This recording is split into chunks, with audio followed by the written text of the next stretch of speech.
ou à un manque d'information. Si vous vous rappelez, le jeudi 30, lorsque nous avons tenu le point de presse, nous avons d'abord commencé par une mise au point. Une mise au point et une information en même temps sur la situation au niveau de l'état-major général. Vous connaissez la position de l'état-major général par rapport au boulevard Eyadémon. La proximité du boulevard par rapport à l'entrée de l'état-major et les informations que les services ont eues concernant certains manifestants. Ça nous a amené à dévier les manifestants à l'aller à partir de Leader Price. Et à partir de Leader Price, ils longent la clôture nord du stade d'Hawaï pour prendre la rue de la cour d'appel, sortir vers Tonchi et par les pavés de Djidjolé, ils atterrissent à Atikoumé, à l'aller. Je disais tout à l'heure que c'est qu'un manque d'information. Cette mesure devait être prise aussi bien à l'aller qu'au retour. C'est-à-dire, on évite le secteur de l'état-major à l'aller comme au retour. Mais lorsque nous avons fait le point de presse, nous pensons avoir été compris.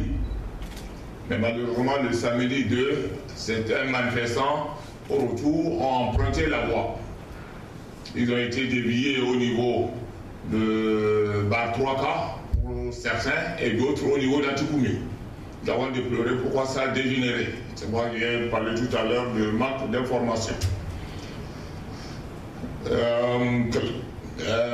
Journaliste a posé à quand qui donne l'ordre.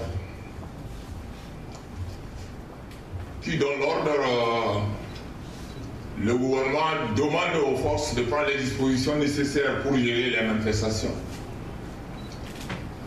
Les éléments sur le terrain sont commandés par ou des officiers ou des commissaires qui prennent des dispositions ou qui prennent des initiatives en fonction de la situation, parfois même sans se référer au chef.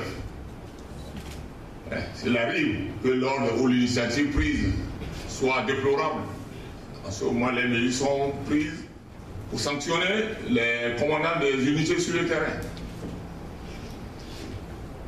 Donc, je disais tout à l'heure que c'est cette incompréhension qui a mené la situation que nous avons vécue.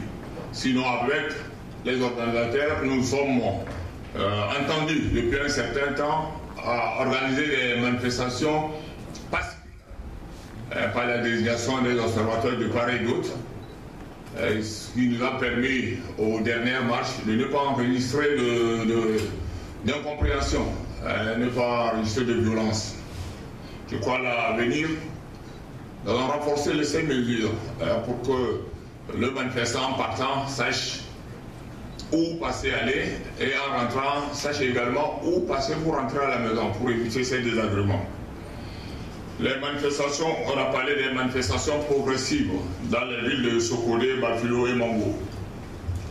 Je pense, comme nous l'avons fait avec les organisateurs au niveau de Lomé, nous allons échanger avec les organisateurs, tout en vous disant que l'élément essentiel qui justifie jusqu'à aujourd'hui l'interdiction des marches à Sokodé, à Mango et à Bafilo, c'est le problème de sécurité.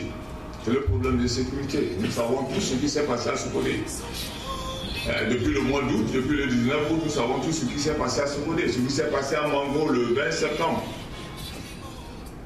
Les armes qui ont été arrachées aux forces de l'ordre, les armes qui ont été aperçues sur des manifestants Mango ne nous permettent pas de dire à nos concitoyens, vous pouvez aller marcher tranquillement, ne connaissant pas les intentions de ceux-là qui ont pris ces armes.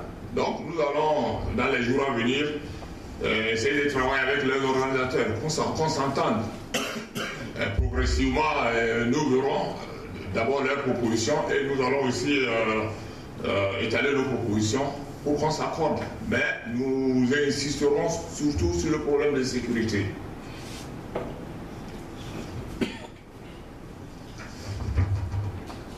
Les mesures de sécurité pour les leaders. Vous savez, les leaders sont des citoyens comme tout autre qui ont le même droit, le même devoir. Mais il nous arrive certains comptent de leur statut de faire le premier pas, le gouvernement fait le premier pas vers eux. Je veux particulièrement parler du chef de file de l'opposition, qui depuis que l'Assemblée nationale lui a conféré ce titre, nous l'avons approché. Il y a un certain nombre de prérogatives qui reviennent de droit. Il a décliné l'offre. Donc nous n'allons pas quand même l'obliger. Nous n'allons pas le forcer à mettre un policier ou un gendarme avec lui. Mais dès que ces responsables exprimeront le besoin, le gouvernement mettra à leur disposition des éléments de sécurité pour les accompagner où ils veulent aller, et même au niveau de leur domicile. Vous savez, au moment des élections, nous prenons ces mesures pour garder les sièges des partis politiques et les candidats, que ce soit dans leur mouvement ou dans leur domicile. Voilà les quelques éléments de réponse que je peux apporter aux différentes questions qui touchent à la sécurité. Mais en vous réaffirmant encore une fois la disposition du gouvernement d'accompagner tous nos concitoyens, que ce soit dans leurs manifestations politiques ou culturelles, à aller et revenir tranquillement, à aller et revenir en toute sécurité. Voilà, monsieur le ministre, les éléments de réponse que j'ai apportés. Merci de votre attention.